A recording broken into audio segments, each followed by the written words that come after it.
Hello world and welcome to BIPEY Fox. I have a very special guest on the podcast today, a lady of the name of Lynn Marie Jackson. She's written a book called Reversing Bipolar and Depression. It's a guide to reverse chronic physical and mental health illnesses. And Lynn joins us here today on FaceTime. So, how are you doing, Lynn? I'm fine. It's early morning, but I'm fine. It is early morning. I mean, we can say context. It's 9:10, so it's not too early.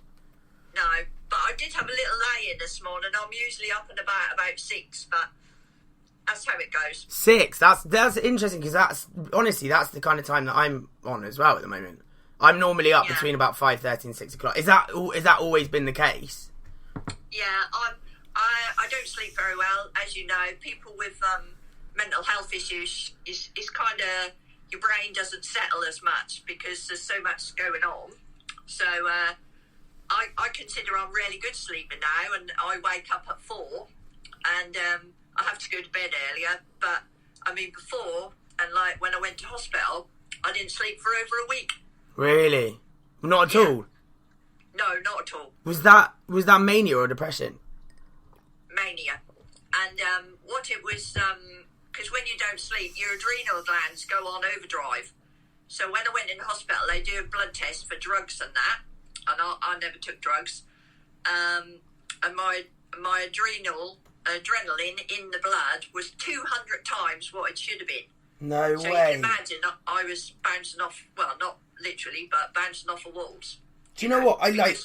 I would go as far to say that I'm quite researched in mental health in general, but bipolar more specifically, because obviously, I mean, the story for me, we had a little chat before, but was the symptoms for me lasted for about 13 or 14 years, but I've never heard that statistic about adrenaline. I never knew that.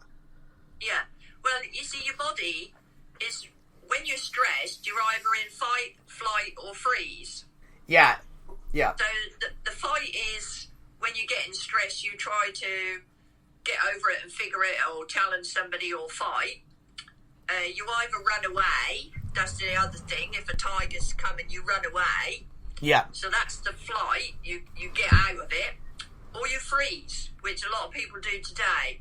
They you kind of numb out, so you freeze. You disassociate with yourself, so then you don't feel your feelings. So you disengage with your body. So you can sort of drift off. The kids are in class which are daydreamers. That's because that's a comfort mechanism where you leave your body, don't you? Sort of, the mind does. Do you know what? Honestly, and I have to be honest, this is my job now.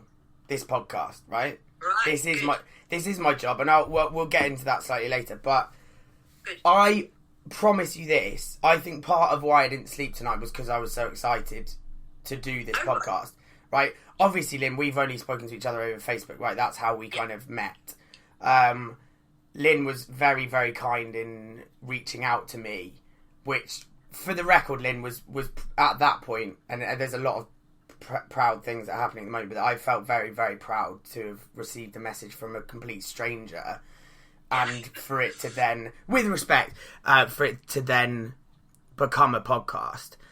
But I was very excited before I started this, and just for the record, I'm very excited to carry on, in the sense that what you've just said, and I've actually mentioned this in other podcasts, so I don't know if you've listened to that one. It might have come up in the one with Dad that you were saying that you listened to.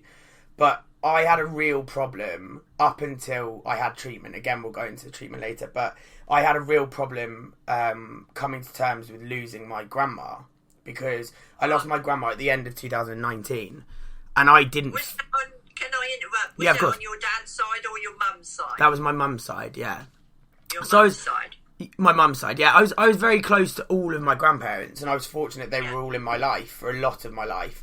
And I don't have favourites. I just had a very special bond with my grandma who died. And So did I. Really? Yeah, I think that's... On my mum's side, we had the same birthday, my nanny. And what's the birthday? 15th of October.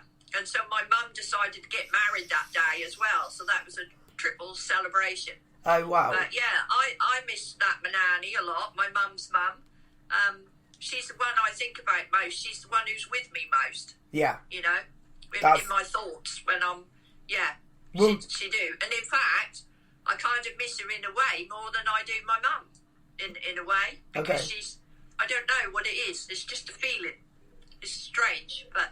No, I don't think it is. Well, you know, that's, you know, your perception of it. But yeah, I'm the same. I think that all of my grandparents come to me in a different way.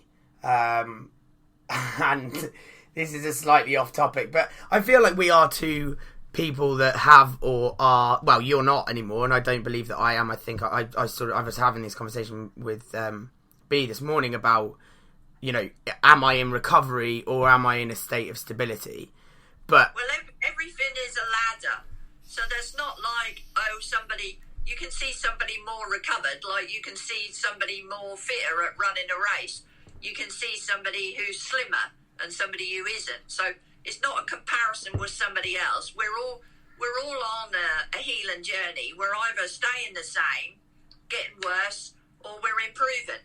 You know, and you said you've given up smoking, so you've made a conscious decision, and now you're in the battle with it. But you're not in the battle with the cigarettes. You're in the battle with a part of yourself that likes to hang on to things, like the part of yourself that would like to hang on to your granny. So it's about letting go, and that's the hardest thing.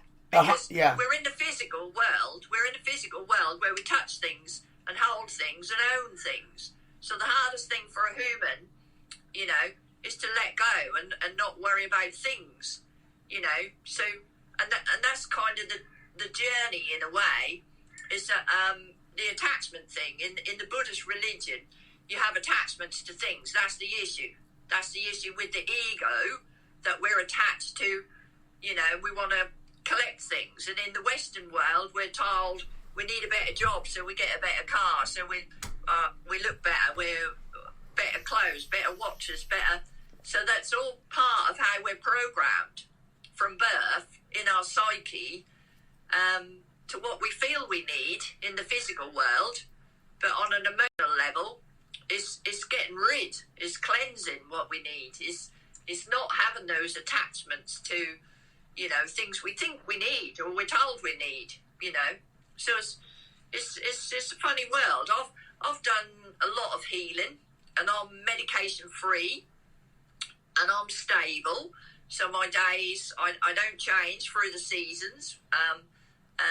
You know, obviously I get tired and I have to rest, but I don't have the great highs and I don't have the great lows now. So you could say, well, I've conquered it, I've reversed it, I've managed it, I've put it in remission, you know, because somebody who's struggling and who's having the body is triggered, so you're living on stress and cortisol, which is chucked out by the adrenal glands. You see, I think a lot of bipolar can be toxicities. I had toxicities. You can get heavy metals, you know, things like that. You can have yeast overgrowth. So there's a lot of talk about the gut bugs in the brain, you know. So that's how I worked. I worked totally on myself to try and interrupt them pathways of the stress pathways, which are learned in childhood. The stress pathways is how you react when your father or your mother tells you off and then you scold, how you cope with shame, how you cope with guilt, how you cope with all these things. And if you're constantly being triggered, that child will grow up in a stress environment. So the pathways in your body, and then they get triggered and you get hypersensitive. So I used food and hydration to calm my adrenals down instead of burning them out. But we're taught in the Western world, oh, if we're stressful, go down the pub, have a drink, numb it all out, you know, kill it off, or go to the doctors and suppress it with a load of medications. We're not allowed to get those feelings out. We're not allowed to show feelings. Like in some countries, you'll get the women shouting and wailing in the street when someone dies. Well, in Great Britain, we're meant to be stiff upper lip and stand at the side of the grave and not cry and not show any emotion. Now, that's even more so for boys, because girls are allowed to show emotion. That's meant to be seen as, oh, you're caring and nurturing. Where if boys do it, oh, you're a wimp, you're a big wuss, or whatever. So our culture is the problem. We're not the problem. The culture is. So it's society's problem. And now what they're trying to do with mental health is get everybody to be thinking, so they're getting kids ever younger with labels, medicating them, when emotions are normal things. Some people just have, need to get those powerful emotions out. So you get a lot of bipolar people are very artistic.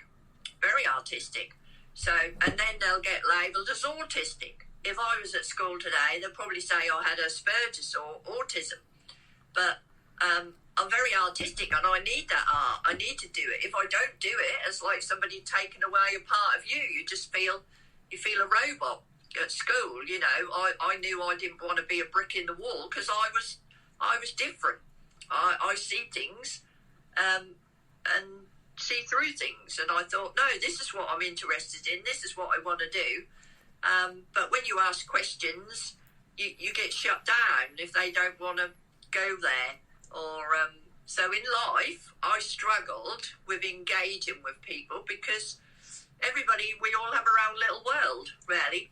But society wants you ready to go to work, and that's kind of what school is about, is getting you ready from 9 to 5 to go to work, really. So the world is wrong, not us.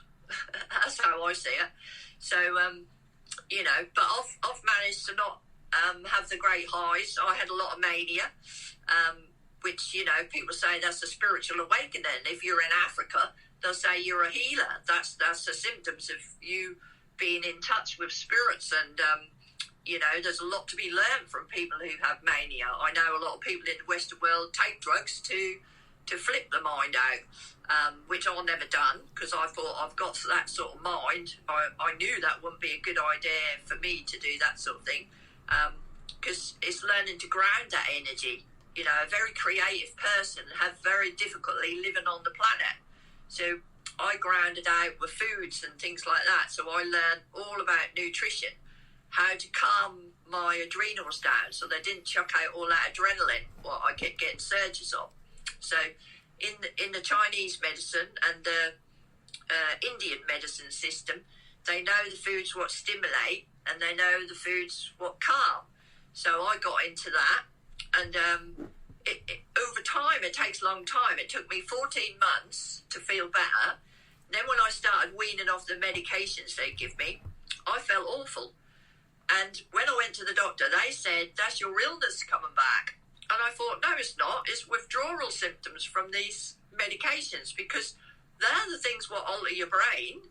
They alter the chemistry of your brain. So the very drugs what they give people, although, if you're in crisis, you need them, you don't need them for years and years and years, and there's no plan to get anybody off them. So then you're stuck in a trap, which you don't want to be in, because you want to be well, you want to enjoy life, but you're stuck on meds and feel awful. And then they blame you, and they'll say, oh, you're treatment resistant. It's not our meds which are crap, it's you. So then I feel, then you realise when you get through all that, what a lie everything is. So I'm at the place, I'm probably a lot of crazy conspiracy theorists now. I'm thinking, well, was they really trying to help me? If I'd had, there's a lady called Kelly Brogan, MD, in America. If you find her books or her work or her YouTube videos, she'll tell a different story, about mental health. So I got onto her and I thought, oh, I'll have a go at these things. And, and it come right for me. So it takes a hell of a lot to get off anti-psych meds. I mean, they're really some... What were you on? Do you mind me asking? Well, when I was in hospital, they gave me no end. And I had that akathisia, or whatever it's called, where you can't sit still and you got the bloody jitters all the time. Do you know what, Lynn, that's an interesting point, actually, because bloody's fine. But I didn't say that to you before. I think I'm very aware that you're. No.